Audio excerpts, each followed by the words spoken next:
el conversatorio, que posteriormente lo vamos a subir a nuestras redes y también que lo estamos transmitiendo en vivo por Facebook Live. Así que, de nuevo, muchas gracias por unirse y gracias a Andrea Sangil y Felipe de León, que hoy van a ser nuestros expositores. Gracias por acompañarnos y les doy la palabra para que se presenten y nos cuenten un poquito acerca de qué es lo que ellos hacen.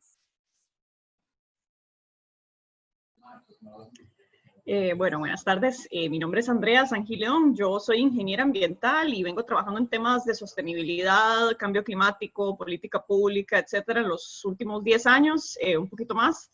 Los últimos 6 años me he ido enfocando más en sostenibilidad en ciudades. Entonces, fundé una organización que se llama el Centro para la Sostenibilidad Urbana, desde donde trabajamos múltiples temas dentro del entendimiento amplio de qué es sostenibilidad, ¿verdad? Que no es solo ambiente, sino un balance entre lo social, lo económico y lo ambiental. Y ahí trabajamos enfocándonos en cómo hacer que las ciudades sean más sostenibles, más inclusivas, más resilientes, etcétera. He trabajado como consultora también y dentro de gobierno, entonces he tenido diferentes sombreros, pero en general, aunque sea ingeniera, nunca me ha tocado diseñar algo dentro de mi campo de ingeniería, pero sí me ha tocado diseñar mucho políticas públicas y trabajar mucho en tratar de hacer acciones que transformen la manera en que hacemos las cosas y por eso es que estoy aquí con ustedes hablando un poquito de eso hoy. Buenas, y yo soy Felipe de León, soy asesor de la Dirección de Cambio Climático, soy consultor desde hace como 15 años, tal vez un poco menos, la mayor parte de eso en temas de cambio climático. En ese periodo, de hecho, desde del lado de desarrollador de proyectos y buscar hacer proyectos de medición de potencial eólico y poner literalmente torres de medición de viento en lugares y cosas así, hasta lo que hago ahora, que es mucho más, igual que André, del lado de políticas. Trabajo entonces mucho con la DCC en Costa Rica y con organizaciones o con entidades similares en algunos otros países, principalmente en América Latina, más que nada con cosas que tienen que ver con métrica de cambio climático, cómo medimos las cosas que están relacionadas con el cambio climático, no tanto en términos de temperatura y agua, sino en términos de nuestras emisiones y qué hacemos con ellas. En modelación de ese tipo de cosas, cómo podemos pensar y evaluar las cosas que estamos haciendo, que estamos pensando en hacer para poder enfrentar eso. Y en un tipo muy específico de políticas que tienen que ver con el uso de herramientas de mercado, como créditos de carbono, es un término que mucha gente conoce, que es con lo que además colaboro con la Dirección de Cambio Climático de aquí como negociador por Costa Rica en ese tema para la Convención de Cambio Climático para las Naciones Unidas, y Costa Rica tiene la coordinación de ese tema entre el grupo regional con el que trabajamos, entonces coordino ese grupo regional en la convención. Entonces, un poco como André, mi formación, digamos, fue del lado de ingeniería industrial, pero yo no me considero realmente un ingeniero en ningún sentido tradicional de la palabra. Ha sido muchísimo más del lado de consultoría y políticas en cambio climático. Buenas tardes, ¿cómo están? Mi nombre es Rebeca Camacho y junto a María Fernanda yo voy a estar moderando el conversatorio de hoy. Bienvenidos y bueno, hoy vamos a hablar de un tema que normalmente tiene una connotación negativa. Cuando pensamos sobre política o simplemente nos mencionan su palabra, pensamos en un tema que no queremos escuchar, cuando en realidad es un tema muy amplio y es un tema con el cual tenemos que lidiar todos los días, en cualquier momento, en cada una de las acciones que realizamos. Y bueno, el día de hoy vamos a enseñarles un poquito. Este conversatorio es para facilitarles la información a ustedes. Y bueno, básicamente enseñarles que lo ambiental es sumamente político y que desde la sociedad es súper importante que nosotros nos sumerjamos en este tema y pensemos de qué manera podemos incidir. Para comenzar con el conversatorio de hoy, me gustaría preguntarles a ustedes la definición de la política pública. Para ustedes, ¿qué es política pública? Bueno, yo puedo tratar de enmarcar un poquito. vos ahorita dijiste un par de cosas que son súper útiles para arrancar esta respuesta, que son dos cosas diferentes: la política en términos de procesos políticos, política partidaria versus la política pública, ¿verdad? La política pública es un mecanismo a través del cual los gobiernos, son las entidades estatales, las entidades internacionales, pero más que todos los gobiernos, solucionan problemas, ¿verdad? Solucionan problemas públicos. Entonces, es una manera de ordenarnos, de alinear esfuerzos y decir hacia aquí vamos. Entonces, la política pública puede ser una ley, puede ser reglamentos, pueden ser decretos, pueden ser planes, puede ser lo que se llama una política, ¿verdad? Pero es básicamente un mecanismo para que tomemos acciones para solucionar un problema que el país o el mundo, ¿verdad?, identifica que hay que resolver, y entonces decimos, ok, hagamos lo que se le llama política pública, ¿verdad? En inglés se le llama policy, y en inglés la diferencia, la palabra es un poco diferente, ¿verdad? Policy y politics son dos cosas distintas. Lo que pasa es que en la mayoría de los sistemas democráticos, para poder llegar a ser política pública dentro del gobierno, tenés que pasar por la política partidaria. Entonces, a veces se nos confunden un poquito los dos términos, pero son dos términos distintos. No sé si Feli quiere agregar algo. Sí, yo creo que, o sea, creo que la distinción a la que estabas apuntando es la más relevante, pero yo justamente la agarraría y tal vez le daría vuelta un poco a lo que a menudo siento es la dinámica, ¿no? Y creo que es un poco lo que vemos al principio. La política nos repele y a nadie creo que se le podría culpar porque la política nos repele en este momento, pero eso nos va a matar. La acción más importante de las personas es el involucrarse desde un espacio más grande que el propio, ¿no? El involucrarse en el sistema, no solamente involucrarse, digo, las actividades individuales que yo hago por mí y para mí son indispensables. Yo estoy suponiendo que si están en esta llamada, eso ya es algo a lo que, o sea, digo, ninguno de nosotros y nosotras es perfecto en esto, pero que ya aspiramos a eso, ¿no? Ya todos tratamos de reciclar, ya todas las varas que podemos hacer individualmente, yo espero que ya todas las estemos haciendo. Y todas esas son indispensables, pero no existe cantidad sumatoria de acciones individuales y de sacrificios personales que podamos hacer que nos dé el resultado que necesitamos para salir del problema en el que estamos. Y eso es súper importante entenderlo así en blanco y negro. No existe cantidad de sacrificios que vayamos a hacer que nos vaya a sacar de este hueco. Y eso no hay nada que lo haya mostrado más que el encierro que ha vivido una buena parte del mundo en función del coronavirus, ¿no? Eso es ese mundo en el que estamos viviendo, estuvimos viviendo, se ha vivido en mayores o menores en diferentes lugares, es una pesadilla, es mucho más restrictivo de lo que cualquiera de nosotros y nosotras estaríamos dispuestos a aceptar, y sin embargo solamente logró reducir como 17% de las emisiones globales y solamente por el periodo de tiempo en el que estuvo a full. Después de eso regresaron. ¿Qué nos dice eso? De que no, esto no es un juego de sacrificios personales. Esto es un juego de cambiar el sistema, y solo cambiando el sistema vamos a poder hacer eso. Para cambiar el sistema todos tenemos y todas tenemos que estar haciendo lo propio de fijo, pero no enough, ni siquiera cerca de ser suficiente.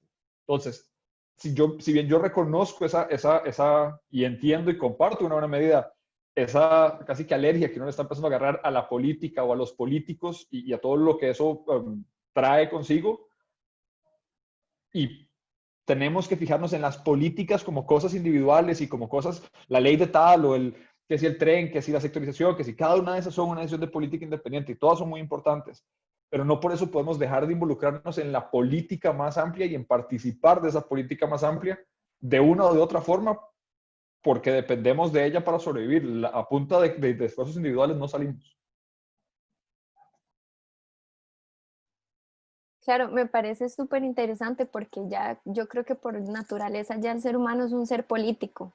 En realidad está involucrado en absolutamente todo lo que hacemos, y a veces es muy frustrante saber que sí, que uno está haciendo pues distintas acciones que desde la individualidad sí aportan bastante, pero no esfuerzos reales de parte de los gobiernos o de los países que generen cambios que de verdad uno dice como, ok, esto sí va a funcionar a gran escala, que es lo que necesitamos ahorita. Bueno, para seguir un poquito más, quería preguntarles qué son las COP y qué vínculo tienen con el tema de sostenibilidad a nivel global. Dale, Feli. Krishna.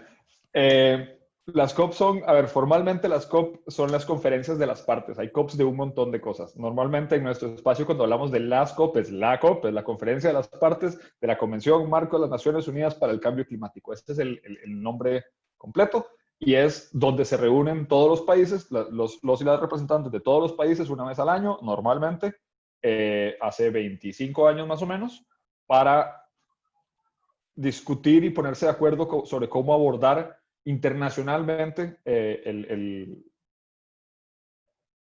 todos los temas asociados al cambio climático, a la crisis climática, ¿no? Desde el financiamiento, la adaptación, la mitigación, las metas, los reportes, todos los elementos, porque como hablábamos, igual que a escala personal, nosotros tenemos que apuntar a incidir sobre nuestro gobierno y nuestros gobernantes y las organizaciones que existen en nuestro espacio, en nuestro país, digamos, para amplificar nuestro impacto personal, y necesitamos esa amplificación para llegar al nivel de fuerza que necesitamos para revertir o para detener y empezar a hacer algo en función de la crisis climática.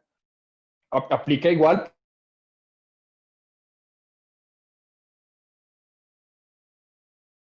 para arriba. El país necesitas poder amplificar y apalancarte por un montón de razones, desde Cristiana Figueres, heroína climática personal y de un montón de gente, hasta por la larga trayectoria que tiene el país de reforestar, de energía renovable, de acción local, ¿no? De que aquí no solamente hablamos de que vamos sino que aquí realmente hubo una deforestación terrible y tomamos políticas, tomamos decisiones específicas, leyes específicas que cambiaron la trayectoria del país y que son hoy por hoy ejemplo en otros países. Y todo eso es absolutamente cierto y sigue siendo cierto hoy. O sea, los modelos matemáticos y los análisis que estamos haciendo con la Universidad de Costa Rica para el plan de descarbonización y para planificar la descarbonización se están empezando a exportar a otros lugares como Chile y a otros países de la región el día de hoy. Ese liderazgo sigue ahí. Entonces, ese es el espacio en el que nosotros tenemos un megáfono gigante con el cual decir algo. Y decimos algo no solamente con lo que vamos los y las negociadoras a decir,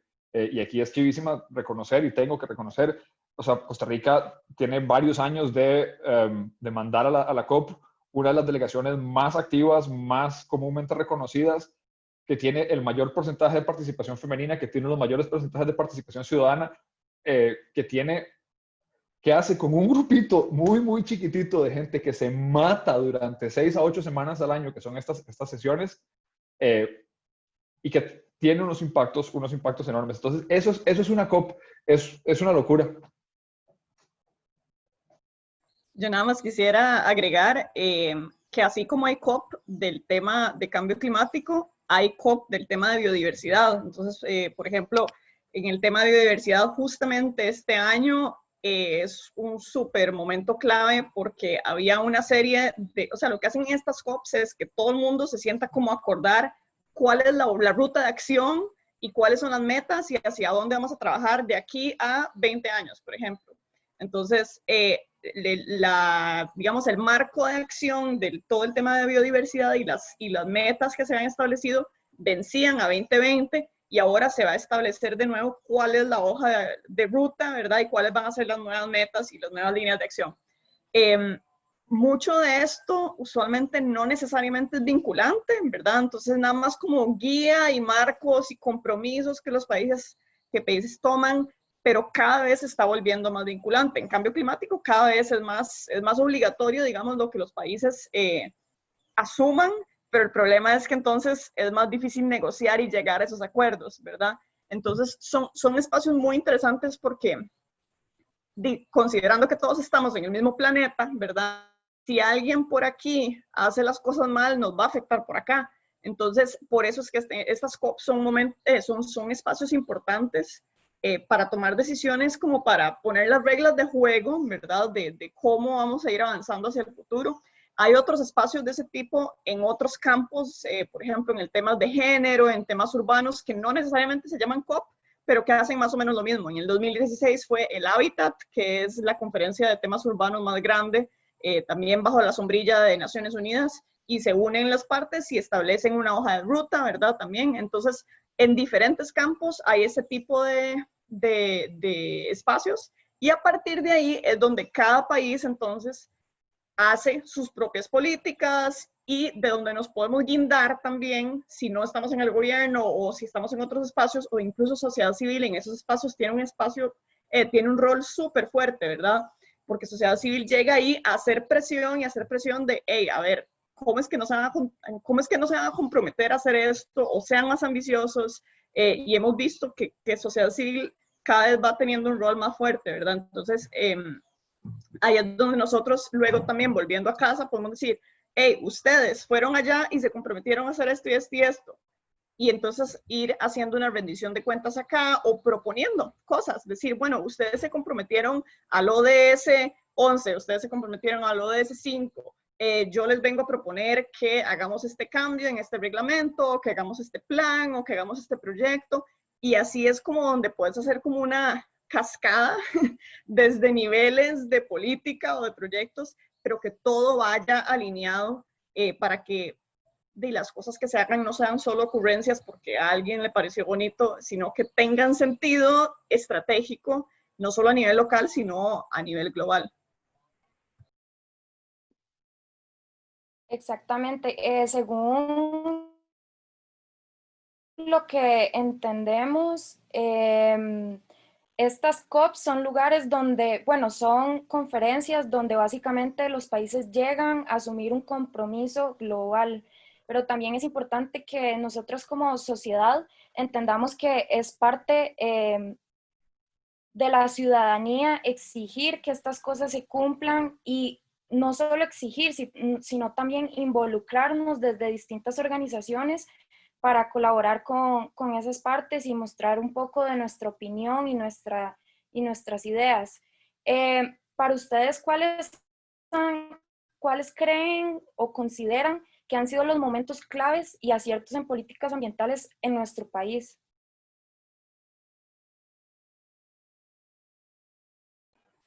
Feli. Sí, yo empiezo porque aquí estoy seguro que aquí hay mucho que decir. Un par tal vez menos obvios.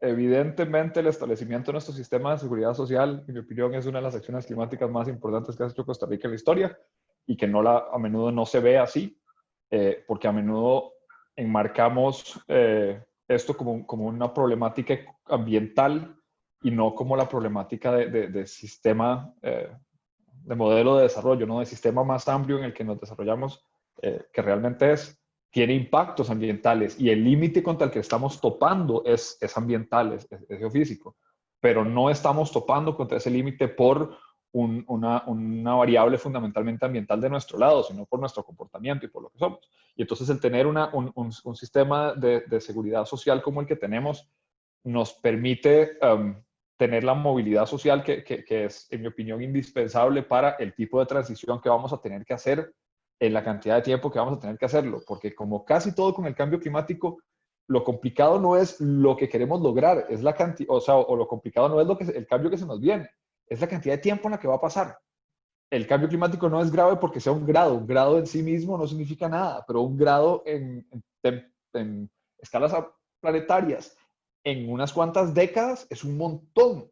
Igual que decir que uno va a cambiar todo su sistema energético o que va a cambiar su sistema de transporte o que va a cambiar fundamentalmente cómo produce la comida y el tipo de comida que produce, no es algo que en sí mismo tenga que necesariamente ser traumático, ser difícil. Pero el tratar de hacer eso en 2 o 3 décadas para descarbonizar la economía de un país en la cantidad de tiempo que tenemos para hacerlo y quedarnos dentro de lo que nos dice la ciencia eso probablemente va a ser difícil. Y tener un sistema de seguridad social que hoy por hoy es una base sólida y que nos permite expandirnos hacia el tipo de herramientas y de apoyo que vamos a tener que darle a ciertos tipos de comunidades y a ciertos tipos de sectores de la economía para hacer esas transiciones es probablemente de las herramientas más importantes, aciertos más importantes. Y el otro que yo voy a poner sobre la mesa, que es de los más típicos, es la reversión de los bosques y la energía renovable, ¿no? Nuestros 2 grandes hits históricos. Esas 2 son las columnas que hacen que todas las demás cosas mucho más innovadoras y mucho más, en algunos sentidos emocionantes, digamos, o diferentes, que podemos estar pensando hacer en Costa Rica ahora, son posibles porque estamos parados y paradas sobre los hombros de esos 2 gigantes. Yo a eso sumaría que cuando pensamos en políticas públicas hay que pensar como en dos líneas posibles de cómo se hacen o cómo se tratan de transformar las cosas. Una es con zanahoria y otra es con látigo, básicamente, ¿verdad? Entonces, no sé por qué mi video se mega oscureció, pero bueno, ahorita lo arreglamos. Bueno, ya volvió el sol. Y me parece que ha sido, digamos, han habido zanahorias que nos han llevado a tener desaciertos y han habido látigos que también, pero nada más voy a dar un poco de contexto. Por ejemplo, mucha de la problemática del tema de deforestación se generó porque dábamos una zanahoria que era, se daban incentivos y se incentivaba a la gente a que fuera a limpiar lotes en medio de la montaña para hacer ganadería. Y en ese momento ni siquiera existía el MINAE en Costa Rica, existía el Ministerio de Ganadería. Bueno, no me acuerdo exactamente cuál era el nombre, pero el punto era que estábamos en un auge ganadero en el que más bien se le decía a la gente, vaya, bote ese bosque, y si usted lo bote, entonces yo le doy incentivos para que empiece a hacer actividades ganaderas. Y en ese momento hubo un cambio drástico en la manera en que se veía el país y empezamos a ver muchos cambios en el territorio y ahí fue cuando dentro del mismo Ministerio de Agricultura y Ganadería se identificó que estamos generando impacto ambiental. Entonces, el haber podido en ese momento ver ese impacto y lograr convencer a que teníamos que tener medidas de contención para ese cambio de uso de tierra y empezar programas de conservación, eso para mí fue un súper acierto, porque cambió el modelo. O sea, se estaba yendo para acá y se dijo, suave, suave, suave, ok, podemos hacer esto, pero tenemos que tener otra manera, digamos, de conservar para tener un balance, ¿verdad? Y el que el país haya tomado esa vía, que haya abierto un Ministerio de Ambiente, ¿verdad? Que haya hecho programas de conservación, que tengamos zanahorias como los pagos por servicios ambientales, ¿verdad? Para que entonces, bueno, teníamos zanahorias para destruir, ahora tenemos zanahorias para conservar. Me parece un acierto súper, súper fuerte. También el que se haya generado, por ejemplo, desincentivos, en este caso, impuesto a los combustibles, ¿verdad? Un impuesto con el que luego financiamos esas zanahorias, fue un acierto. El problema es que ese impuesto ahora nos está generando un poquito problemas, ¿verdad? Porque si queremos desincentivar el uso de combustibles fósiles, entonces se nos va a desfinanciar la conservación y tenemos que resolver eso. Pero siempre la política pública tiene que ser flexible y tiene que ser ágil, ¿verdad? La política pública que se diseñó para un país, para un sistema de hace 30 años, tal vez no es la mejor para hoy, ¿verdad? Y ahí es donde tenemos que ir renovando y rediseñando las cosas y tiene que ir actualizándose el sistema. El tema de petróleo también fue un momento clave, que de nuevo, estamos retomando a estas alturas de la vida y a mí me parece inverosímil que haya gente al día de hoy en una asamblea legislativa que esté retomando ese tema, ¿verdad? Yo sé que ustedes tuvieron conversatorios sobre eso hace poquito, pero, o sea, tuvimos conversaciones serias sobre eso hace décadas, se decidió que no era la ruta por la cual el país quería ir, estamos tratando a nivel global de reducir y de mantener el petróleo en la tierra y de reducir el consumo, y creo que sería un desacierto completo de que si vamos para acá, echar para atrás, es que sería echar para atrás, no es cambiar de rumbo, es echar para atrás completamente. Y un acierto y un momento clave hace poco sería el plan de descarbonización, y tal vez Felipe nos puede contar sobre eso ahorita un ratito, porque Costa Rica fue de los primeros países, si no el primero, que hizo un plan nacional de descarbonización, y un plan que no es cualquier plan, es una carajada súper ambiciosa y súper alineada a la mejor ciencia actual y a las metas globales. Entonces, son cosas como que nos han ido llevando, ¿verdad?, a una ruta que por eso es que es reconocido el país a nivel internacional, porque no es como que solo habla, hacemos política pública que nos ayuda a que el país siga un cierto modelo de desarrollo. Siempre hay cosas que falta mejorar, ¿verdad? Pero han sido como momentos clave en el que el país tal vez va para acá y dice, no, mejor no, vamos corrigiendo. Y ahí es donde la política pública es tan importante, porque no es lo que sea que quien quiera haga, sino que es una decisión país de hacer algo que se documenta y se hacen compromisos, se hacen temas, se hacen metas y vamos para allá.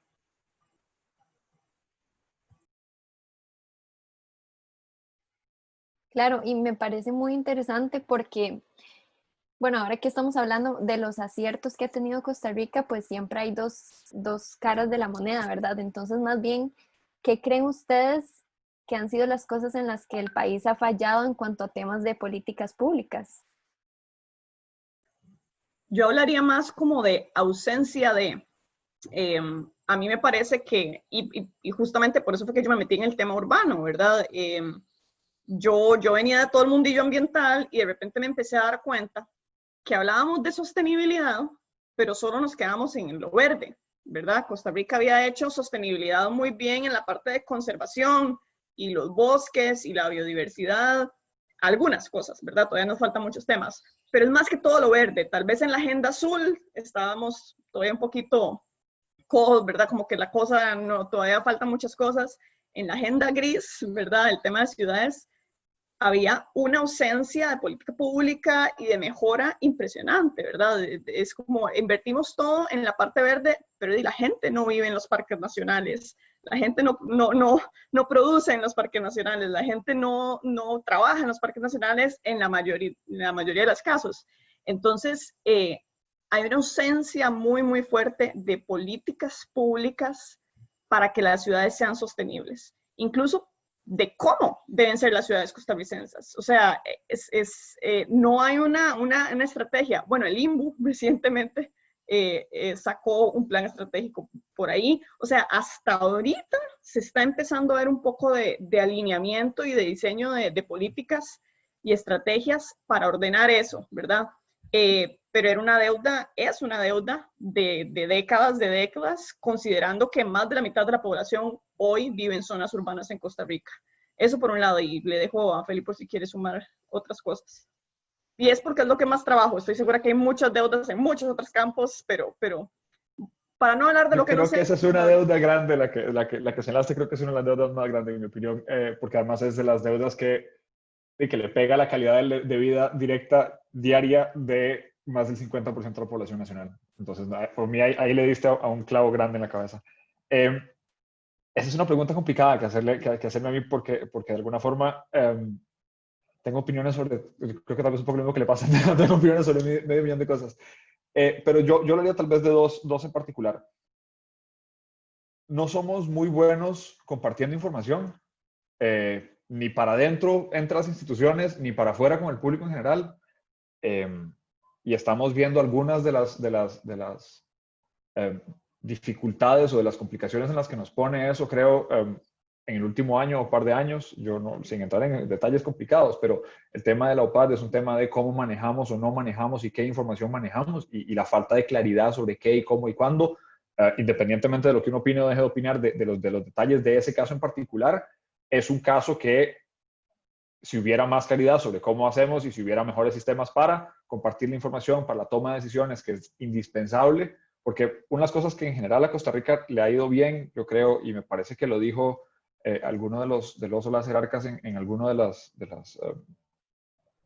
conferencias de prensa diarias del coronavirus, en Costa Rica en general, el tico y la tica quiere que se tomen decisiones basadas en ciencia, aunque no sepa de ciencia, aunque no se considere científico o científica, ni mucho menos, pero quiere que se tomen decisiones bien tomadas y reconoce que bien tomadas en donde se pueda tiene que ver con estar alineado con lo que la ciencia dice. Y eso hay que ver un poquito, o sea, unos cuantos kilómetros allá para el norte, donde todos los recursos del mundo, si no están alineados con una ejecución científica o científicamente rigurosa, pues no son suficientes. Y entonces, el hecho que nuestra ciudadanía en general tiende a pensar así es una gran ventaja. Y es una ventaja que no terminamos de explotar porque no terminamos de acostumbrarnos a compartir información dentro de las instituciones ni con la ciudadanía de una forma, y digo, no nos acostumbramos porque no es fácil, no es barato, no quiero de ninguna forma trivializar lo complicadísimo. Si para mí es una pesadilla pensar en cómo hacer infografías del Inventario Nacional de Emisiones, no me quiero imaginar la pesadilla de hacer esas infografías que comuniquen de una forma fácil las reglas que están tratando de imponer, digamos, ahora con la pandemia. Pero al final del día, esa limitación de la gestión de la información, de no compartir ni internamente ni hacia afuera muy eficientemente, yo creo que nos limita el poder explotar lo que hasta ahora ha sido una de nuestras grandes ventajas, el hecho que cuando tenemos información y cuando podemos, tratamos de tomar decisiones informadas. Y esa creo que sería posiblemente de las deudas más grandes, sumadas obviamente a las que ya apuntaba, a las que ya apuntaba Andrea, ¿no? Que somos particularmente buenos y buenas con la agenda verde, no tanto con los demás colores de esa agenda.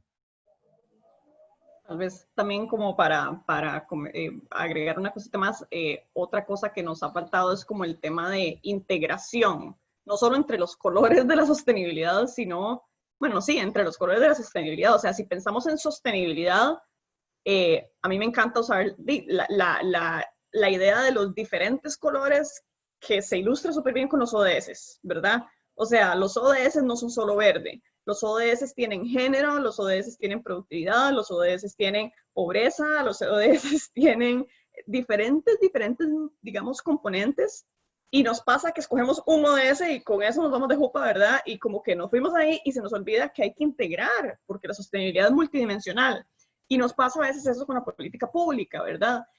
Vamos a hacer una política de transporte, pensando en transporte, pero se nos olvidó que hay usuarios y que hay personas vulnerables que tienen el transporte y que el transporte tiene un vínculo con el tema de género súper fuerte y que el transporte, si lo vinculas con biodiversidad, puedes tener muchísimos más beneficios. Y entonces ahí es donde tenemos que pensar en los co-beneficios que podemos generar si pensamos de una manera integrada entre diferentes campos de sostenibilidad. Recientemente yo estaba haciendo un paper para la reunión de G20 que era de cómo si integramos la agenda urbana con la agenda de biodiversidad y la agenda climática, podemos tener 1000 veces más beneficios de si trabajamos una por aquí, una por acá y una por acá, ¿verdad? Además de que si sos de un país en vías de desarrollo, tenés pocos recursos, tenés poca gente para trabajar en los temas, porque esa es la realidad, ¿por qué no? Pues agarrar los recursos que tenés y decís, bueno, trabajemos en estas 3 cosas a la vez. O sea, hagamos una estrategia pensando en esos diferentes posibles impactos y entonces en vez de luego hacer 3 estrategias, que es el triple trabajo, el triple tiempo, hagámoslo bien, ¿verdad? Pero nos cuesta pensar de manera sistémica y seguimos pensando en silos y en lo sectorial y en mi campo. Y sí, no tenemos que ser expertos en todo, pero entonces podemos trabajar en conjunto y eso cuesta un poco todavía, no solo dentro del gobierno, sino fuera, pero es algo que se está tratando de hacer cada vez más y que se está promoviendo muchísimo. Por ejemplo, en los temas climáticos, ahorita también estamos trabajando con una organización que agrupa alcaldes que trabajan en el tema climático, pero estamos generando guías y herramientas para que la gente que trabaja en el tema climático en ciudades incorpore el componente de género en la planificación urbana. Entonces, que la planificación urbana vaya orientándose a reducir emisiones, a ser más resiliente al cambio climático, pero además tenga un enfoque de género y de inclusión social. Entonces, de ahí puedes trabajar en varias agendas al mismo tiempo y ahí sí tiene más enfoque de sostenibilidad y no solo de ambiente, que eso es algo que a mí me molesta mucho cuando creemos que sostenibilidad es solo ambiente, ¿verdad? Entonces, ahí eso es un tema que nos falta todavía muchísimo, integrar agendas y que entonces generan muchísimas ineficiencias y muchísimo desperdicio de tiempo, dinero, etcétera. Yo tal vez para montarme sobre lo que dijo Andrea, que me dejó pensando. Perdón. Perdón, dale. No, tranquilo, seguí. Perdón, el internet a veces hace que uno se maje los pies, perdón. Andrea apuntó a algo que me parece súper importante resaltar de la sostenibilidad como algo que va más allá de un tema de ambiente, porque yo no creo que sea posible convencer a las personas de tomar las acciones que tenemos que tomar, de la valentía casi que moral, por llamarle de alguna forma, que vamos a tener que tener para enfrentar lo que viene, porque no van a ser decisiones fáciles y porque van a ser decisiones que nos van a obligar a ser la mejor versión de nosotros y nosotras, o nos vamos a enfrentar a la peor versión de nosotros y nosotras. No va a haber mucho espacio en el medio, en mi opinión. Y entonces, para ese tipo de movilización, no vamos a convencer, yo creo, a la gente con el ambiente, ni con el futuro, ni con pero cuando uno empieza a hablar de que, sí, sí, es que queremos una ciudad que sea carbono neutro, pero es que una ciudad que sea carbono neutra significa que todas las personas en esa ciudad tienen que tener acceso a todos los servicios básicos en una cantidad X de espacio alrededor de ellos para que puedan acceder a esos servicios sin tener que tener un carro, ¿no? Y desplazarse de ciertas formas. Entonces eso no por definición, pero hay que esforzarse para no hacer una ciudad que sea carbono neutro y que no sea más equitativa, más accesible. Se puede, pero hay que esforzarse para hacerla así. Tenemos esta oportunidad de crear un mundo que es muchísimo mejor. Si yo quiero un mundo en el que la gente se monta en un bus, el bus no solo tiene que ser rápido y eficiente. En el bus, las mujeres no pueden sentirse acosadas y no pueden recibir gritos de camino a la parada. Si queremos que el sistema de salud funcione de una forma más eficiente con el gasto de los recursos, tenemos que poner a la gente a vivir en un lugar en el que el aire no los esté envenenando. Esto va mucho más allá de si vamos o no a lograr los 2 grados de temperatura y la descarbonización. Y hay un montón de palabras súper técnicas y bla, bla, bla, bla, bla. ¿En qué Costa Rica queremos vivir? Es lo que vamos a definir y en qué planeta vamos a vivir. Y esas decisiones, como dice Andrea, si las tomamos en esos pequeños carrilitos, en esos hilos de que es que la sostenibilidad y entonces yo quiero descarbonizar, y yo puedo descarbonizar el transporte, digamos, haciendo una ciudad inclusiva y una ciudad que tiene un sistema de transporte y una ciudad que hace que la gente pueda llegar a su trabajo más fácil y que hace que las mamás no tengan que dedicar su vida a estar llevando a sus hijos o a sus hijas de un lado al otro porque no pueden darse el lujo de enviarlos o enviarlas solos y solas en el bus porque porque es peligrosísimo. Esa ciudad es una ciudad que puedo descarbonizar, pero también es una ciudad que puedo descarbonizar, esa ciudad en la que todo el mundo vive en un edificio súper neotécnico y que todo el mundo anda en su carro y que no sé qué. ¿En cuál Costa Rica quieren vivir ustedes? ¿Cuál Costa Rica creen ustedes que va a ser más sostenible a largo plazo? Entonces ya no es una cosa de tecnologías y de mitigaciones y de toneladas. Es una cosa de imaginarse una sociedad que es, o sea, de tener la valentía y de tener el vocabulario emocional para hablar de un mundo tan diferente que no tenemos que estar destruyendo el planeta para subsistir. Y eso, si no llegamos a eso, si no cambiamos esa realidad absoluta, si no hacemos un país en el que la gente no tenga que destruir para subsistir, van a seguir destruyendo porque no podemos pedirles que dejen de subsistir. Concuerdo muchísimo con ustedes y es difícil hablar de unos temas sin enlazar otros. Creo que de esta conversación que hemos tenido han surgido tantas cosas, pero una de las que más han sido como 3 que me han llamado la atención, es el tema de que tal vez me parece que en Costa Rica se ha dejado de lado, ha sido como más bien un vacío el tema de la inclusión social, desde la integración de las personas más vulnerables. Y bueno, creo que esta pandemia nos ha ayudado a visualizar más, a tener un poco más presente las realidades que viven estas personas. Y creo que con lo que hablaba Andrea sobre la integración, uno de los temas que más han hecho falta es el tema azul, el tema de la agenda azul, ya sea desde objetivos de desarrollo sostenible, como también el tema azul abarca no solo pensar en la biodiversidad, sino en las personas que viven de eso, que viven de las comunidades, o sea, de todo lo que surge en las comunidades costeras y demás. Entonces creo que sí, que a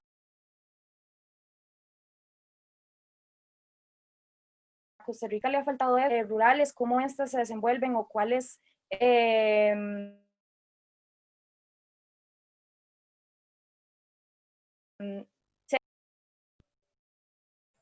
Te perdimos como por 2 segundos. Sí, El ¿ya me cierre, escuchan bien? sí. Ahora sí. Ok. Bueno, ¿cuáles son básicamente las necesidades que viven ellos, verdad? Y cómo podemos hacer. Creo que otra cosa importante es tener en cuenta que no todas estas personas tienen el mismo nivel de educación.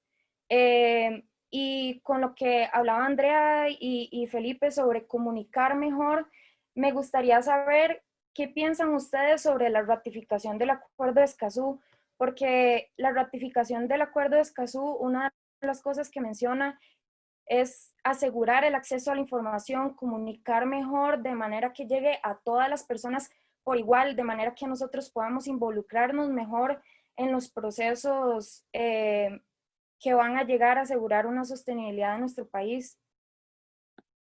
Esa se la dijo a Felipe porque está muy emocionado y la va a responder 1000 veces mejor que yo. Muy emocionado, sí, no sé si la vaya a responder particularmente bien. Yo es absolutamente, y me encanta que los acuerdos de Escazú emerjan así como un tema en una conversación de estas.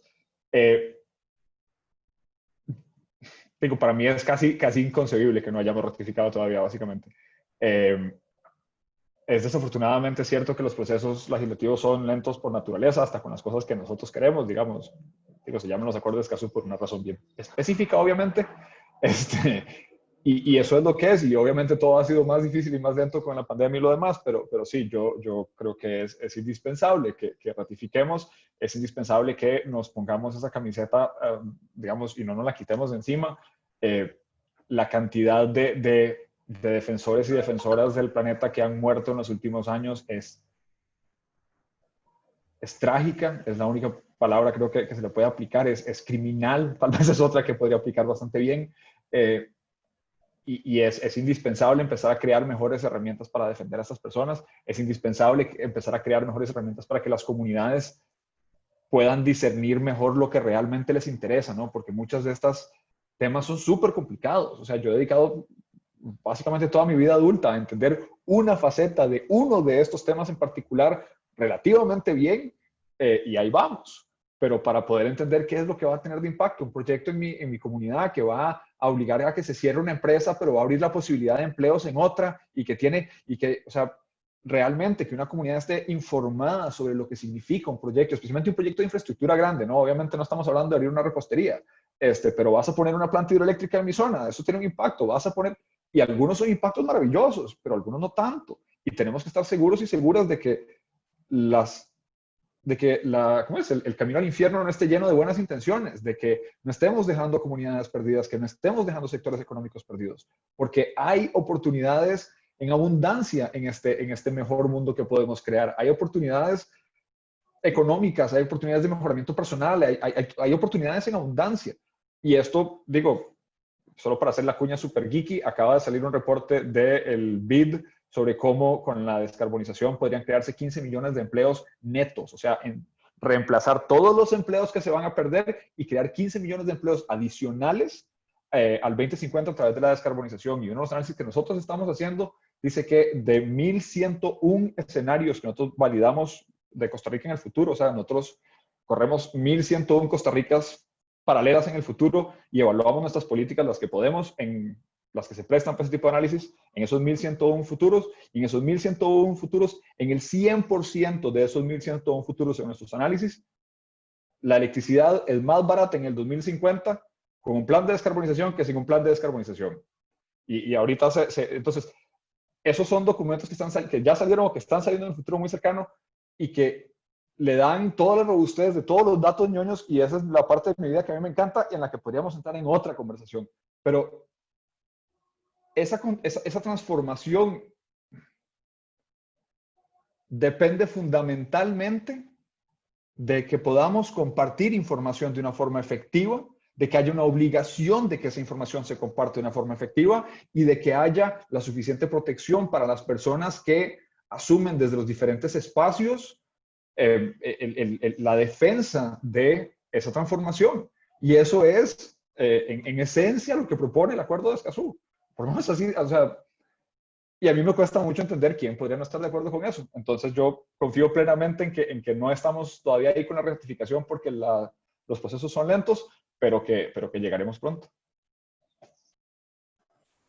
Tal vez nada más, no refiriéndome tanto al acuerdo, sino a la parte de vulnerabilidad social que vos hablabas, y vinculando con una de las preguntas que acaba de salir por ahí en el chat del tema de tecnología. Hace como 2 días estaba en un panel sobre temas de inteligencia artificial y medio ambiente, y ustedes me pregunten cómo termino yo en esas cosas, pero justamente hablábamos de que estaba analizando como una parte del libro que hace poquito sacó Cristiana Figueres, que justamente hablaba de ese tema, inteligencia artificial y medio ambiente, ¿verdad? Y la parte climática. Y lo que decía era que a punta de tecnología no vamos a poder solucionar las brechas que venimos arrastrando. O sea, si de repente tratas de hacer transformaciones así a nivel digital y súper futuristas, pero no ha solucionado las cosas que actualmente nos duelen, ¿verdad? Las brechas sociales, la desigualdad, lo que puede pasar es que sencillamente se sigan abriendo y se sigan distanciando, ¿verdad? La sociedad y se siga generando aún más brecha social, profundizando esa brecha. Entonces, aquí es lo que me lleva es a que hablemos también del tema de transición justa, ¿verdad? Y a nivel de política pública, eso es un tema que tenemos que empezar a abordar con muchísimo cuidado, ¿verdad? Es como, hay ciertos futuros a los cuales queremos llegar y hay ciertos caminos a los cuales queremos empezar a llegar, pero hay gente que ya su modelo de negocios, su vida, su casa, sus decisiones de vida las agarró, las hizo asumiendo que íbamos por acá, ¿verdad? Entonces, si vamos a cambiar de dirección y decir, mae, ahora vamos por acá, hay que buscar una manera de hacer una transición justa, ¿verdad? De manera que, como dicen los ODS, no dejemos a nadie atrás. Y ahí es donde esas personas tienen que estar súper informadas de, ok, ¿qué es lo que va a pasar? ¿Cómo lo vamos a hacer? ¿Qué voy a perder? ¿Verdad? Porque hay gente que va a ganar, hay gente que va a perder. ¿Y cómo vamos a ayudarle a usted a llegar acá, ¿verdad? De manera que pierda lo menos posible o que le compensemos lo que va a perder o que le ayudemos a generar nuevas capacidades, a trasladarse, a generar, no sé, otro negocio, ¿verdad? Hay que hacer eso, ¿verdad? Para que esas brechas sociales no se nos disparen y para que la sociedad pueda ir transicionando de una manera que no sea tan de golpe y que no nos genere afectaciones negativas. No es que no lo tengamos que hacer, porque también los discursos populistas lo que dicen es que, ay, no, pobrecitos estos, entonces mejor no vayamos por el otro camino. Es que no, si seguimos por este camino, los pobrecitos vamos a ser de muchísimos más, ¿verdad? Es cómo aseguramos que las personas que se vayan a ver afectadas por estas transiciones, que son deseables, cómo hacemos para que no les vaya peor, ¿verdad? Y cómo hacemos para que esa transición sea un poco más justa. Ciertamente yo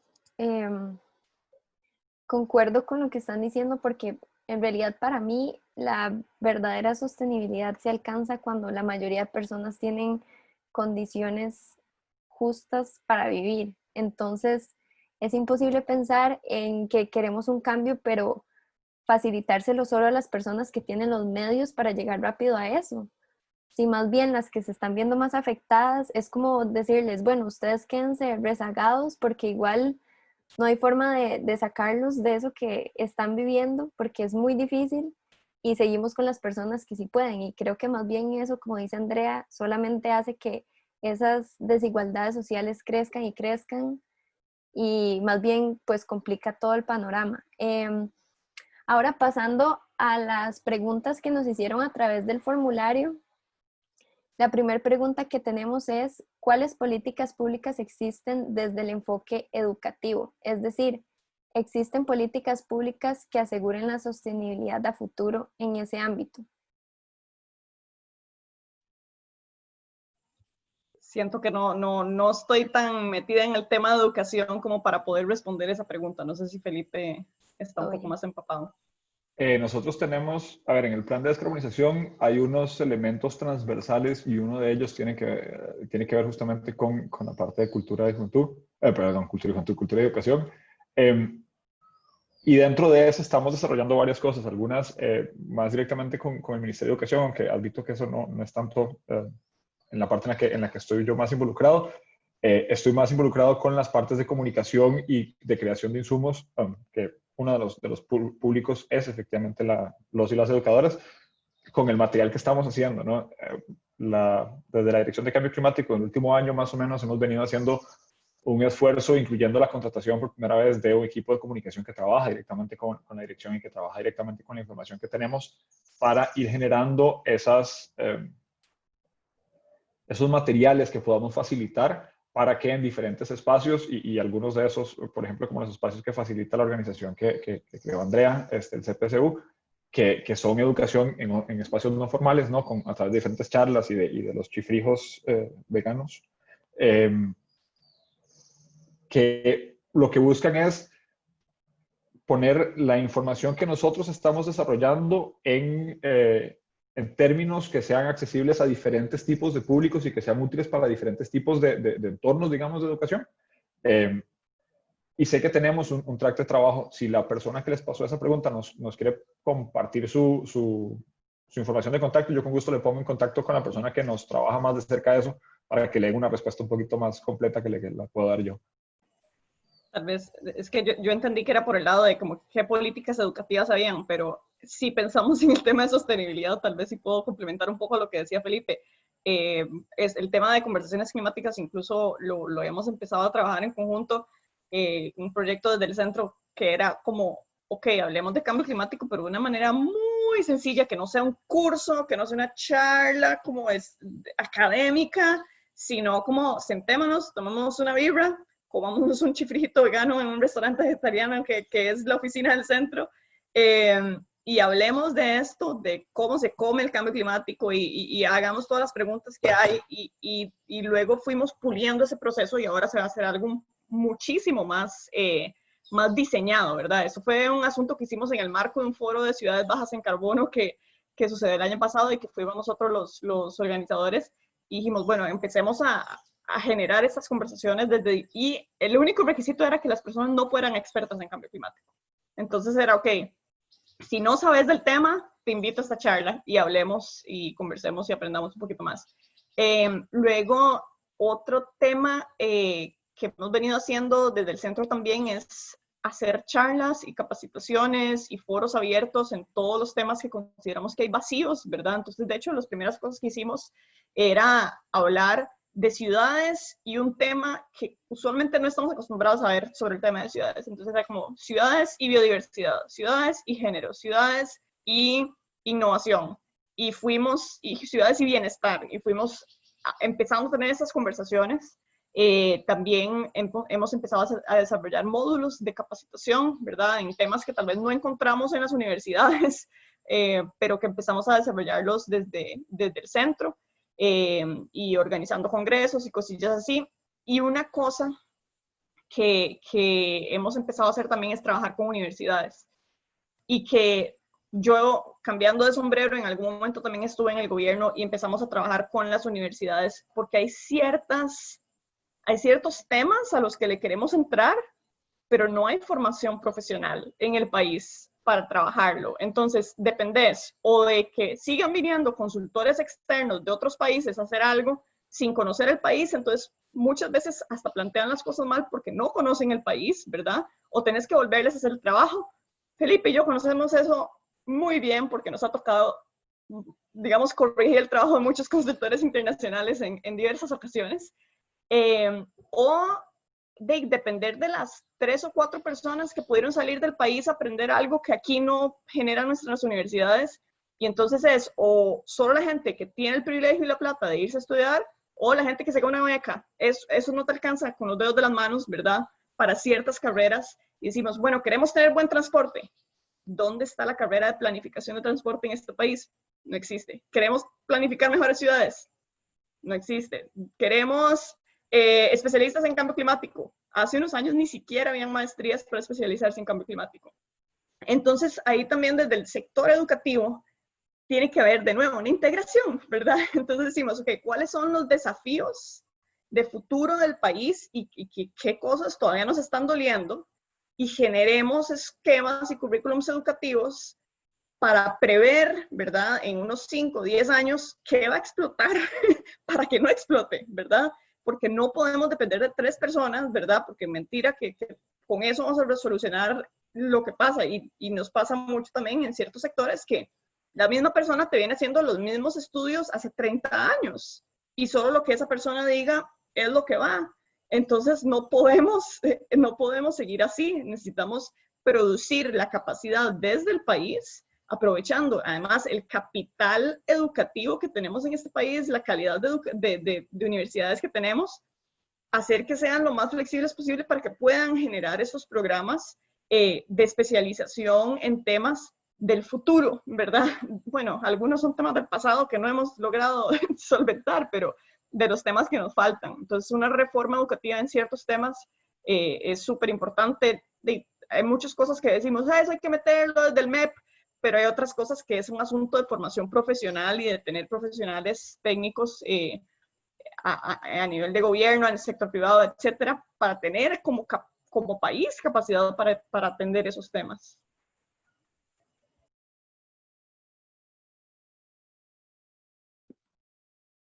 Sí, totalmente. Y es que me parece que comunicar el tema de cambio climático en sí, la palabra ya suena como muy densa.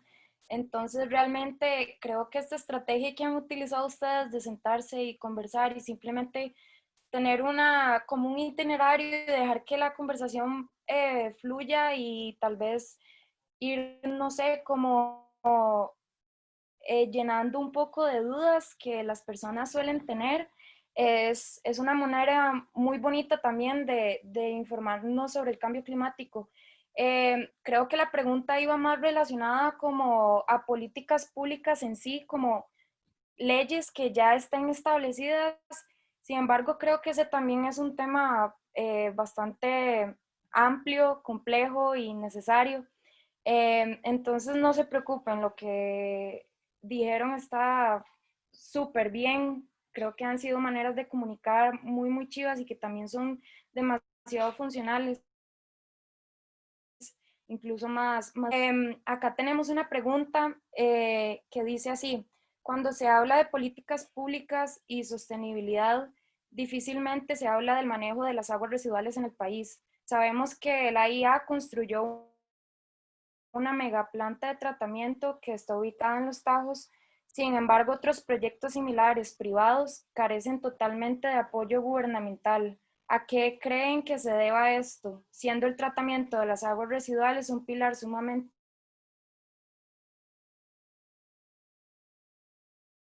importante para la ruta.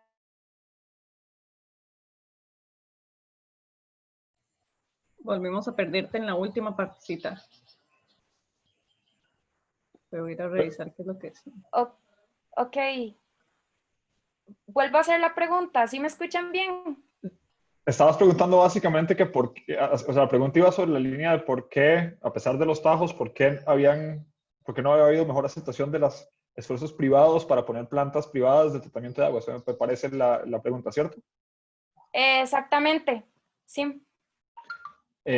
Yo no sé si Andrea tenga mayor conocimiento de esfuerzos privados en plantas de tratamiento. Yo sinceramente no sabía ni siquiera que habían esfuerzos, o sea, digo, más allá de aquellos que son obligatorios por ley en ciertos tipos de desarrollos urbanos y cosas así, pero que hubiesen proyectos, o sea, planteamientos de plantas de tratamiento de aguas negras así a escala, no sabía sinceramente que existían.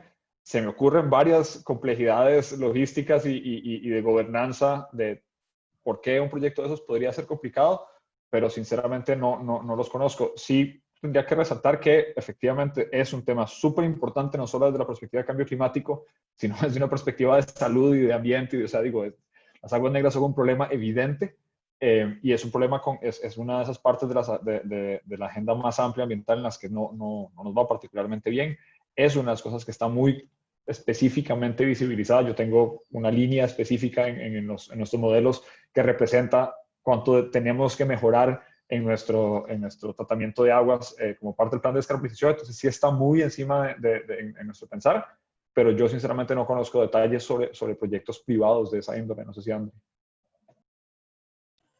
Yo tal vez agregaría, voy a decir algo un poco incómodo. Nos ha pasado con el AIA parecido a lo que nos ha pasado con el MOP. Tenemos un Ministerio de Obras Públicas y Transportes que se le olvidó la parte de transportes. Tenemos un Instituto de Acueductos y Alcantarillados que se le olvidó la parte de alcantarillados. Tenemos una deuda histórica en esos dos temas. ¿Por qué, digamos, una de las razones por las cuales no se hace muchas veces proyectos en alianza con los privados sencillamente es porque están satanizados en este país? O sea, en resumen, yo lo diría así. En Costa Rica, la única manera de hacer proyectos de grande escala en alianza con privados es con figura de concesión. Nunca he visto un proyecto de aguas, digamos, de aguas residuales concesionado en este país. Casi nunca han habido proyectos de grande escala. Como decía Felipe, hay, digamos, a nivel privado, a vos te piden hacerte cargo de las aguas residuales que generas. Tienes que tener un tanque séptico o una planta de tratamiento. Si sos un desarrollador, tienes que construir tu planta. El Ministerio de Salud la supervisa. No estoy segura a qué se referirá la persona que hace la pregunta sobre como impulso de construcción de estos sistemas por privados, porque la única manera en que, por lo menos dentro del marco legal que hay ahorita, sería si es para un desarrollo en particular. Habría que buscar o identificar si dentro de un modelo de concesión se podría concesionar una planta de tratamiento. En términos de recuperación de la inversión sería un poco complejo porque usualmente las concesiones las haces cuando se puede recuperar la inversión a través de alguna tarifa, algún peaje, etcétera. Podría ser a través de la tarifa del agua. Entonces no veo que sea descartable, pero tampoco, como decía Felipe, tampoco conozco que haya habido alguna propuesta de un privado de establecer alguna planta de tratamiento de grande escala desde el sector privado. Sería interesante verlo si se ha planteado, porque si no lo he visto, la verdad. Yo no me he metido tanto en la parte de agua, pero tengo colegas que trabajan mucho en ese sector y no he visto que haya habido algún proyecto planteado y que haya llegado, digamos, a nivel de factibilidad, de diseño, de manera que puedas saber, digamos, si es factible, si la tarifa, o sea, si el modelo de negocios tiene sentido. Todo eso hay que hacerlo, ¿verdad? Si vas a trabajar con un privado, lo que tenés que comparar es, si yo lo hago a punta de recursos públicos o a punta de un préstamo, ¿cuánto me cuesta? Versus si el privado lo hace, si me sale mejor y entonces puedo recuperar la inversión a partir de un modelo de concesión. Bueno, muchísimas gracias. Vamos a seguir con la siguiente pregunta porque todavía tenemos varias ahí pendientes. La siguiente sería, ¿cómo consideran que debería ser el rol de los gobiernos locales en la creación de políticas públicas y sostenibilidad? Voy a empezar por ahí. Los gobiernos locales tienen un rol gigantesco que jugar en el tema de sostenibilidad, principalmente porque son un puente entre aterrizar la política a nivel nacional y entender cuáles son las necesidades en el territorio, ¿verdad? Porque hay veces que la política nacional es tan amplia que hay cosas que no van a aplicar para un territorio en particular. Entonces, el gobierno local tiene un rol súper clave en identificar cuáles son las necesidades en su territorio y vincularlo con la política nacional y hacer que la política nacional se traduzca en el territorio y viceversa. Tienen maneras diferentes de hacerlo, ¿verdad? Bueno, las MUNIs pueden hacer su plan de desarrollo cantonal y es como el Plan Nacional de Desarrollo que tiene el país, de por dónde va el país, la MUNI tiene su plan de desarrollo cantonal, ¿verdad? Y usualmente se hacen a un periodo como de 5 años, en el que es, digamos, es el periodo de gobierno del alcalde o la alcaldesa, ¿verdad? Y se establecen diferentes metas, igual en diferentes sectores, parecido al Plan Nacional. Entonces es su política pública, ¿verdad? Es como cómo queremos que se desarrolle el cantón en los próximos años. Y a partir de ahí se van orientando presupuestos, se van asignando labores, proyectos, etcétera. Y hay otra manera también, especialmente en el tema de territorio, y están los planes reguladores, que eso es un tema de deuda también histórica, ¿verdad? Que es un deber que tienen los gobiernos locales y esa es una de las principales políticas públicas que pueden desarrollar para ordenar su territorio y que todavía, creo que iba como por 60% la cantidad de gobiernos locales que tienen plan regulador, o sea, todavía es mucha la cantidad de cantones que nada más ni siquiera hay un plan de dónde se puede construir, dónde no, ¿verdad? O sea, si hay una zona que tiene un alto valor agrícola o un alto valor ecológico, etcétera, y no queremos que se construya ahí, pero no hay un plan regulador, el gobierno local no puede decir que no. Es muy difícil. Entonces es un instrumento para poder ordenar y priorizar cómo se va a desarrollar el cantón, ¿verdad? y en qué zonas querés promover diferentes tipos de actividad, y de nuevo hacerlo estratégicamente, según el valor del territorio. Hay diferentes mecanismos para poder hacer políticas públicas a nivel de gobierno local, y siento que en general, históricamente, los gobiernos locales casi que se han limitado a tal vez construir una calle y tal vez recoger basura, porque hay unos que ni una ni la otra cosa la hacen, ¿verdad? Pero también hay una gran limitante de recursos. Hay muchos gobiernos locales que si algo le llega de plata es de la transferencia del gobierno para que construyan calles, y les llega un poquitito que no alcanza para el territorio que tienen, y hay gobiernos locales que su financiamiento interno también no se ha fortalecido la capacidad de muchos gobiernos locales de generar recursos internos, ¿verdad? Y de poder financiar sus proyectos. Entonces hay muchos que dependen o de esa transferencia del gobierno o de impuestos municipales. Y si son un gobierno rural donde no hay mucha gente viviendo ahí, si no hay mucha industria, si no hay mucha cosa, no van a tener esos recursos. Entonces hay que ser innovadores en poder que los gobiernos locales generen sus propios recursos y que a partir de eso puedan empezar a desarrollar políticas públicas para orientar esa inversión. Pero si no tienen por dónde invertir, sí, tampoco tiene mucho sentido que hagan una mega política pública para orientar qué, ¿verdad? Porque no van a poder orientar acción si no pueden financiarla. Entonces es un tema también de fortalecer las capacidades dentro de los gobiernos locales para poder tener un rol más activo dentro del desarrollo estratégico de los territorios.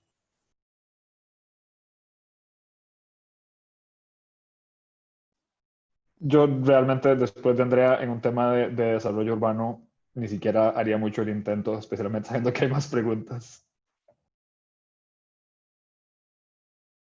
Ok, de acuerdo, sí, demasiado completo, hasta que estamos así como que abiertos. Entonces, con respecto a todo esto que hablas, ¿cuáles mecanismos existen de acercarnos al gobierno local, para poder presionar a las autoridades en materia de políticas sostenibles? Pues hay muchísimos mecanismos. Yo siempre le digo a la gente que el activismo, no hay una manera correcta de hacer activismo y no hay una manera correcta de involucrarse. Yo, digamos, no soy una persona que me gusta como la confrontación y el activismo tan, ¿verdad?, de protesta y así. Yo soy más de ir a acercarme y decir como, hey, mira, vi que tienen esto, me gustaría proponer esto, pero hay otra gente que eso no es lo suyo y que le gusta ir a protestar o escribir. O sea, hay muchas maneras de hacerlo, ¿verdad? Entonces, desde escribir una carta abierta, escribir en redes sociales, escribir no sé, en medios de comunicación. El activismo puede ser hasta hablar con su familia de ciertos temas, ¿verdad? Costa Rica es tan pequeño, tan pequeño, que lo de los 6 grados de separación en Costa Rica es medio grado de separación. Entonces, si ustedes quieren trabajar con su gobierno local, vayan y le preguntan a alguien quién es el alcalde y la alcaldesa y quién es familia de esa persona. Con solo eso, ustedes pueden ir y pedir una cita. Incluso, pueden que no sea así. Eso nada más puede ser una manera más fácil de pedir una cita, pero pueden ir a la MUNI y pedir una cita. Pueden ir al Consejo Municipal, escuchar las sesiones del Consejo Municipal, mandar una carta al gobierno local solicitando ciertas cosas. O sea, hay veces que creemos que eso es como muy lejos y muy difícil de llegarle, pero especialmente en Costa Rica, el acceso a esos espacios está bastante garantizado. Pueden buscar a la Asociación de Desarrollo, de donde ustedes viven, la Asociación de Desarrollo Cantonal. Usualmente estas asociaciones de desarrollo tienen un presupuesto que se los da Dinadeco. Pueden invertir en diferentes proyectos de desarrollo comunitario. Hay redes de juventud también a nivel cantonal, entonces pueden buscar quiénes están en las juventudes de su cantón y ver qué están haciendo. A veces hay comisiones de cambio climático en el cantón. Busquen, o sea, es que hay que empezar como por qué existe en el cantón, y si no existe lo pueden inventar, ¿verdad? O sea, pueden hacer una asociación de vecinos, pueden hacer una asociación de estudiantes, pueden hacer un grupo de gente que quiere hacer algo, y con el simple hecho de tomar ese paso, de empezar a hablar con gente, empezar a organizarse y a proponer, ya se va generando momentum. Hay mucha gente que quiere hacer algo y que quiere ver que las cosas cambien, pero no sabe cómo empezar. Y con solo hablar con otra persona se van a dar cuenta que hay mucha gente que está pensando lo mismo que ustedes, y es cuestión como de dar ese primer paso. ¡Pum! Se va acomodando la cosa. Y es eso, hay mucha gente que también está esperando que alguien les lidere, ¿verdad? Porque quieren hacer algo, pero les da susto tal vez ese paso, pero si ustedes pueden ser la persona que toma ese paso y toma ese liderazgo o da la voz por el grupo, eso, hay mucha gente que está esperando eso, y entonces es otra cosa que pueden hacer. ¿Qué más pueden hacer? Pueden escribirle a los diputados y las diputadas de su cantón, ¿verdad? Esas personas están representándoles a ustedes en la Asamblea Legislativa. Entonces, si hay temas que a ustedes les importan, busquen quién es la persona que está representando su cantón en la Asamblea Legislativa, y a los otros diputados y diputadas también les pueden escribir. Los correos están abiertos, ustedes pueden pedir una cita, pueden escribirles con sus preocupaciones. Hay muchas cosas que pueden hacer. Pueden acercarse a las oficinas de gobierno, a las contralorías de servicios, a personas que ustedes conozcan de esos campos. Primero también entender, hay veces que creemos que algo no está pasando o que algo no se está solucionando, pero muchas veces se está trabajando. Lo que pasa es que es un trabajo lento y difícil transformar las cosas, entonces cuesta a veces saber qué está pasando. Entonces traten también, incluso de antes de hacer muchas de esas cosas, informarse, entender, investigar, y eso les puede dar un panorama de qué quieren proponer, qué quieren solucionar, a qué le quieren entrar, y cómo, ¿verdad? Si lo que quieren es también proponer, más allá de exigir. Pero como decía, no hay una manera correcta de hacerlo. Busquen, jueguen con sus fortalezas. Si su fortaleza es hablar, si su fortaleza es escribir, si su fortaleza es diseñar, o sea, busquen sus fortalezas en cómo quieren entrarle a ese activismo. Me llama mucho la atención justamente eso de que no hay una forma correcta, y creo que esa parte de sostenibilidad es la más bonita de todas, que en realidad es tan integral que cualquier persona, sea lo que se dedica, siempre puede encontrar una manera de trabajar con el tema.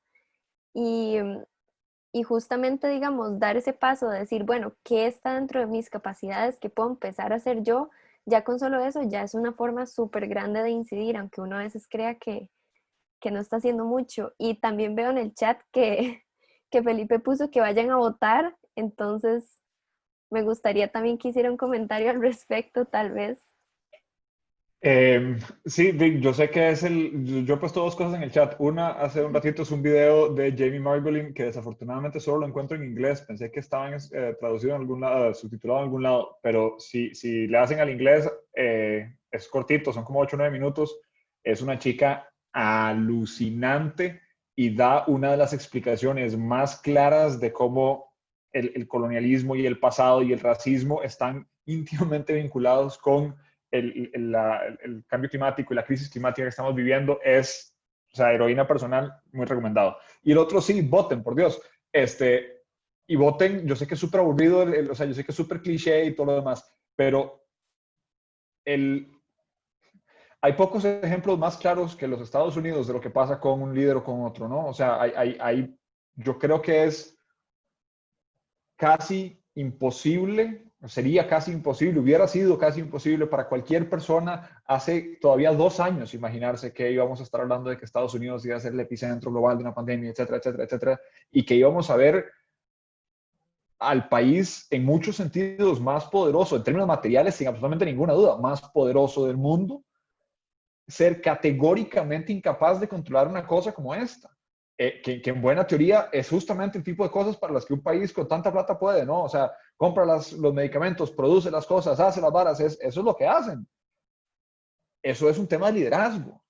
Y yo no estoy hablando de que los políticos vayan a ser mesías, ni mucho menos, pero un mal político, de verdad, un mal político, de verdad, Dios guarde, vaya a haber un referendo en este país sobre la explotación petrolera. Y yo no soy la persona más religiosa del mundo, pero aquí sí invoco a todos los santos que conozco, porque nos vamos en llamas. Ese día, por ejemplo, si llega a ocurrir, voten. Y si llega a haber gente en su familia que ustedes saben que está pensando en firmar esas boletas para referendos, voten, hagan lo que dice Andrea, tengan esas conversaciones. La participación en esa parte mundana, aburrida, habitual de nuestra democracia, de cómo se toman las decisiones en nuestros países, es nuestra herramienta más poderosa, porque es la herramienta que más a menudo queda sin uso. En la mayoría de los casos, en la mayoría de las alcaldías, por ejemplo, las decisiones se toman, o sea, la persona se elige por 1,000 o por 2,000 votos. 1,000 o 2,000 votos es un chiste. Es el tipo de cosa que uno sinceramente puede movilizar. 3 o 4 de ustedes tienen entre sus amigos de Facebook 2,000 personas. Entonces, sí, voten.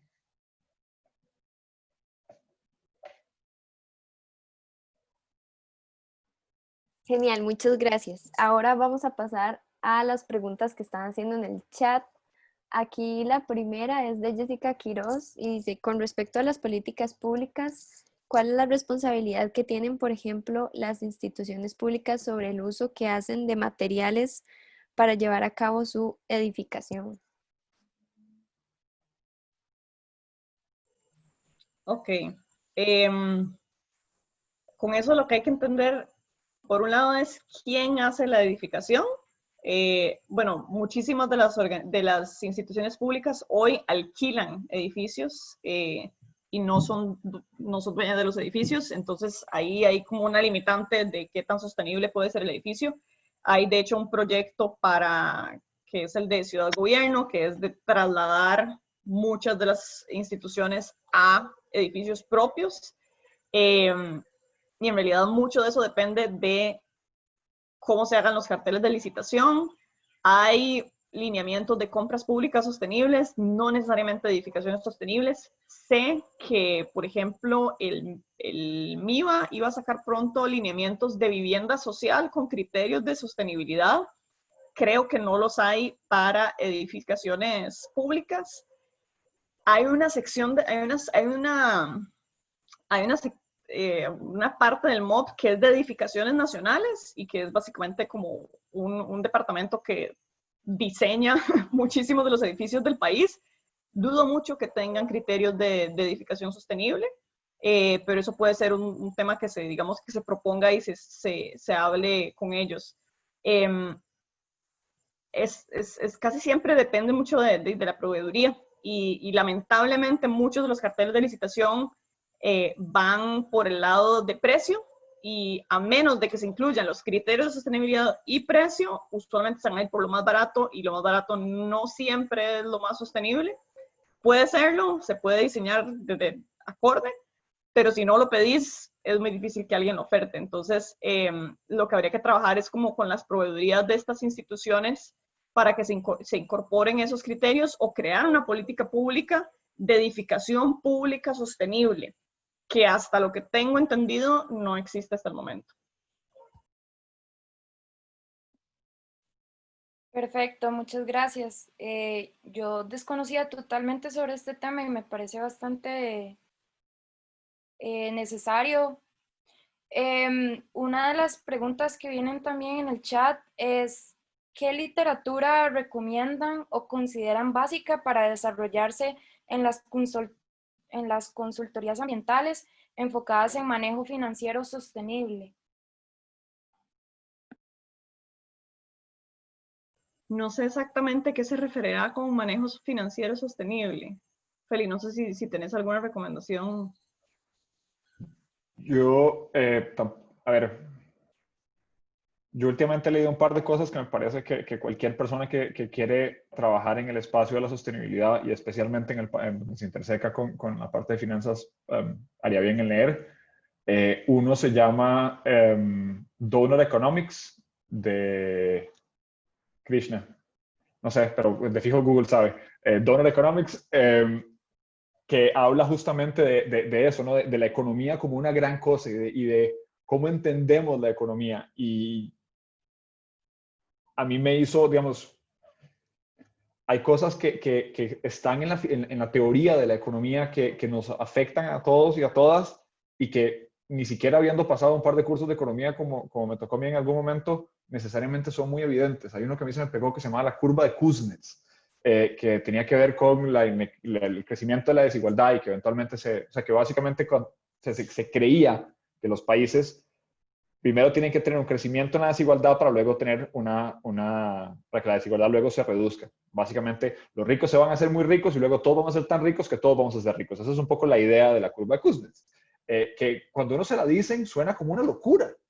Y cuando uno le dicen que esta es una de las cosas que hasta hace relativamente poco se consideraba una ley de la economía y era como diseñábamos políticas en función de eso, esa es una. Y hay unas ambientales similares. Entonces, yo creo que yo primero recomendaría eso de entender esa visión más grande de la economía, ese de Donald Economics, y uno que se llama de Yanis Varoufakis, ese sí me acuerdo el autor, es un griego que fue ministro de Finanzas de Grecia, y se llama Talking to My Daughter About Capitalism, si no me equivoco, hablando con mi hija sobre el capitalismo.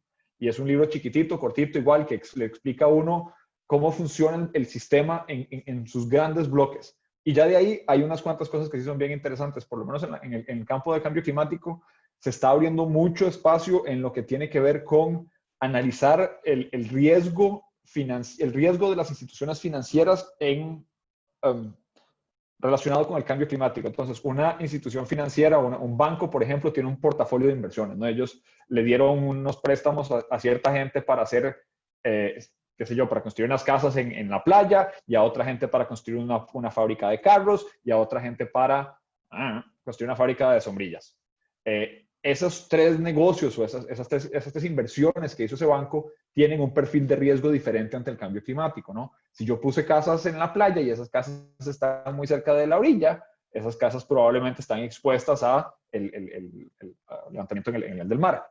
Entonces ahí hay una exposición y ya estamos viendo donde los mercados de bienes raíces costeros, que en muchos lugares son los mercados más caros del mundo, piensen en Miami Beach, piensen en ese tipo de lugares que son así las mega mansiones a la orilla del mar, obviamente ese es el tramo que va a sufrir en el futuro relativamente cercano.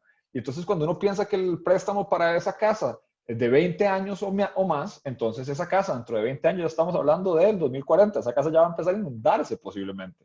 Y entonces esa inversión que hasta hace 4 o 5 o 6 años era considerada súper segura, súper estable, porque era una inversión en bienes raíces, en un sector súper de alta plusvalía, en el que el precio de las casas crece en el tiempo, y de repente es una inversión súper riesgosa para el banco.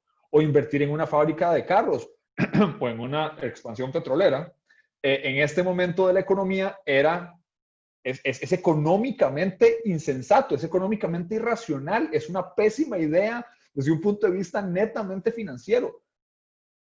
Los sistemas bancarios tradicionales todavía no han necesariamente llegado a eso. Entonces, hay algunas cosas. Hay un Task Force on Climate Risk Disclosures, se llama, que es eso, es un grupo que está trabajando en cómo ayudar con diferentes tipos de organizaciones, de inversión, de ese tipo de cosas, para identificar esos riesgos que representa el cambio climático de formas menos obvias a sus inversiones y para hacer que sus portafolios de inversión, las inversiones hacia el futuro, sean menos riesgosas y estén más bien cada vez más alineadas con la descarbonización. Entonces, creo que tal vez eso serían las 3 áreas que yo recomendaría en ese sentido. Yo recomendaría un par más del sector empresarial, que es el principio de Triple Bottom Line, que es, perdón que son todos en inglés, pero es que son como conocimiento que se genera en inglés, triple línea base, que es de cómo incorporar la sostenibilidad en los negocios es bueno para el negocio, y Sistema B. Sistema B es como un planteamiento de tipos de negocios que tienen impactos sociales y ambientales positivos, y es como tipo una certificación, ¿verdad? Se te reconoce como una empresa B, ahora incluso se está haciendo un movimiento de ciudades B, pero son 2 modelos interesantes que puede explorar. Muchísimas gracias por los aportes.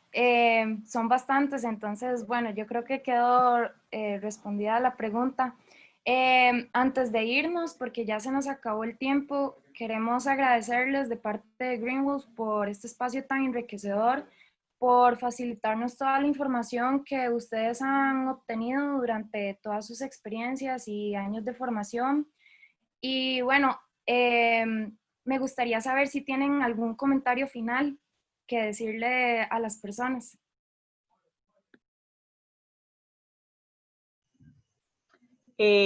Yo les diría que no tengan miedo de involucrarse, que hacer política pública no es lo mismo ser políticos. Si ustedes no quieren ser considerados como políticos, igual no se preocupen, pueden hacer política pública. Que para hacer política pública no necesariamente hay que estar en el gobierno. La verdad es que la mayoría de mis años de experiencia yo los he pasado fuera del gobierno y fuera de instituciones de gobierno. En realidad, de todo el tiempo que he trabajado, solo 2 años he estado estrictamente en gobierno, pero siempre he acompañado procesos de toma de decisión y de diseño de políticas públicas, y la mayoría de mi experiencia ha sido desde ahí. Y ha sido porque me ha interesado un enfoque sistémico y de transformación, o sea, no tanto de mi acción individual, sino de qué es lo que hace que esto funcione así. Y usualmente la respuesta es una política que dicta, que la ley dicta que así se hacen las cosas, o el reglamento dice que así se hacen las cosas. Entonces, como, ok, ¿con quién tengo que hablar para que ese reglamento cambie? Para que esa ley cambie, para que ese plan cambie o que ese plan exista. Porque muchas veces son cosas que no existen. Y uno pregunta como, ¿por qué esto funciona así o por qué esto no existe en Costa Rica? Y entonces, o sea, háganse esas preguntas y si se hacen esa pregunta, piensen en, ok, ¿a quién le tocaría? ¿Cómo lo han hecho otros países? ¿Qué planes existen en otros países? Y qué buenas prácticas podemos jalar de ahí y adaptar a nuestro contexto. Entonces, a mí me pasa que a mí la indignación me mueve a hacer cosas. Hay veces que la indignación paraliza. Pero usualmente la mayoría de las cosas que he hecho y que termino haciendo es porque digo, mae, ¿cómo es que esto nadie le está entrando? ¿Verdad? O sea, ¿cómo es que nadie está hablando de esto? ¿Cómo es que nadie ha hecho esto? Y entonces veo a ver con quién hablo de que lo hagamos. Aunque yo no sea, aunque yo no sea la experta en ese tema, porque no hay nadie en Costa Rica experta en los temas que no estamos haciendo, ¿verdad? Pero entonces yo me pongo a leer y a buscar y a investigar y me siento con alguien y le digo, eso tiene sentido ¿verdad? Y así es como vas encontrando una manera de ir creando esas cosas. Y por eso les decía, mi activismo es más de construir y de buscar sumar. Y habiendo estado de los 2 lados de la calle y habiendo estado dentro del gobierno, hay muchas políticas públicas que no existen sencillamente porque el ancho de banda no da. Son tantos los incendios que hay que apagar que tenés que priorizar. Pero si alguien desde afuera viene y te dice, mira, ¿por qué esto no existe? Y le decís, madre, no tengo manos, no tengo ancho de banda para eso. Y te dice, yo te ayudo, yo puedo armar un equipo de trabajo, yo puedo, ¿verdad? Buscamos plata. Eso es lo mejor que a alguien desde adentro le puede pasar, si le interesa cambiar las cosas. Si no le interesa, son otros 100 pesos, ¿verdad? Pero entonces vale la pena intentarlo y vale la pena acercarse a quienes son los que a final de cuentas van a poder publicar o sacar estas cosas con ideas, con propuestas, con algo un poquito más cocinado, porque es mucho más fácil que una puerta se abra si llegas así, si llegas a decir, usted no está haciendo su trabajo, ¿verdad? Porque es como, ya inmediatamente quemaste el puente, ¿verdad? Entonces, yo les invito a que piensen en qué cosas les indignan, de dónde viene esa indignación, por qué es que no existen esas cosas y ver a ver qué se puede hacer para construir, lejos de señalar dedos y destruir y atacar, porque siento que el atacar no nos lleva para adelante y necesitamos en serio como reconstruir los puentes lejos de seguir quemándolos. Qué difícil decir algo después de eso. A ver, yo les dejaría tal vez un par de mensajes bastante sencillos. No subestimen lo que el activismo es capaz de hacer. Yo estaba en París cuando firmamos el Acuerdo de París, cuando se acordó el Acuerdo de París, y he estado en todas las sesiones de negociación de la Convención desde ese día. Y en todas, sin falta, he tenido por lo menos una conversación, y en la mayoría más de una, en la que alguna versión de, mae, pero es que te imaginas lo que pasaría si se enteran de eso.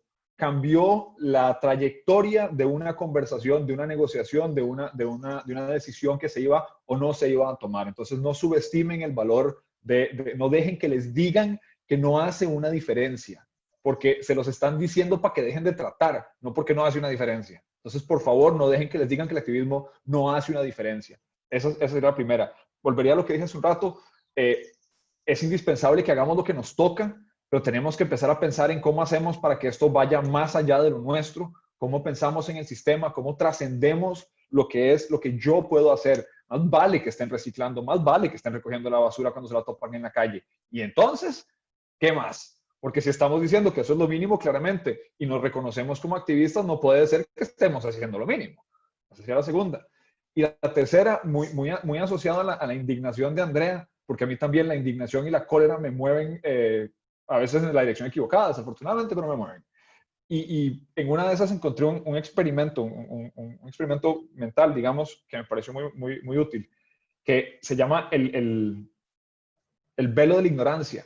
Y es que cuando uno está proponiendo algo, siempre debería tratar de ponerse el velo de la ignorancia. Y es decir, si yo no sé qué me tocaría en la vida, si yo no sé si me va a tocar ser hombre o mujer, negro, blanco, chino, chiquitito, grande o gordo, si yo no sé cuál va a ser el destino que me va a tocar a mí en el futuro o que me tocaría a mí en un mundo, ¿cuál sería la política que yo quisiera que hagan? ¿Cuál es esa política que yo hago sin saber si me va a tocar del lado gordo o del lado grueso del palito? Ese es el tipo de política pública que tenemos que estar impulsando. Ese es el tipo de política pública que trae a suficientes personas a la mesa, a suficiente diversidad de personas, a suficientes personas vulnerables, que son las que normalmente dejamos por fuera y que son normalmente quienes pagan los platos rotos y no empezaron el caos, para que esto tenga sentido, para que tenga un sentido de justicia, para que tenga un sentido de trascendencia, porque los cambios que tenemos que buscar, que yo por lo menos creo que tenemos que buscar, son cambios tan grandes y tan estructurales, y nos enfrentamos a organizaciones tan grandes y tan bien financiadas que solamente si ponemos a la otra persona, solamente si ponemos a las personas más vulnerables en el centro del diseño, vamos a poder diseñar políticas que movilicen a todo el mundo en esa dirección. Y entonces, como última, les dejo el velo de la ignorancia, no solo para pensar en cuando diseñamos políticas, sino en nuestras acciones en general. Y muchas gracias a ustedes, chicas Green Wolf, por la invitación, por crear estos espacios y por habernos perseguido a mí en particular para poder hacer esto. De verdad es tan importante. Muchísimas gracias. Más bien, gracias a ustedes, de verdad. Bueno, al menos yo aprendí demasiado y estoy súper contenta de que hayamos tenido este espacio. Para mí su trabajo, tanto el de Andrea como el de Felipe, es impresionante, así que de verdad los admiro mucho y estoy segura de que muchas de las personas que se unieron al conversatorio hoy, pues también se van con esa impresión, así que para agregar nada más eso, que uno siempre tiene esa espinita, así que hagan, muévanse, hablen, pregunten, no tengan miedo de decir yo no sé algo, sino que entre todos nos vamos ayudando y ojalá que en algún momento podamos construir ese camino hacia la sostenibilidad, que es lo que todos estamos buscando. Así que de nuevo muchas gracias por su tiempo y por compartir con nosotros. Esperamos que pronto tengamos alguna otra actividad y decirles a la gente que llenó el formulario y quiere el certificado de participación, que después del conversatorio lo vamos a tener, y también que las personas que no lo llenaron pero igual lo quieren, que pueden escribirnos a greenwolfcr@gmail.com. Así que bueno, de nuevo, muchas gracias a todos y espero que tengan una buena tarde, noche. Igualmente, gracias. Hasta luego, gracias. Chao, cuídense, pónganse la máscara. Muchas gracias. Igualmente.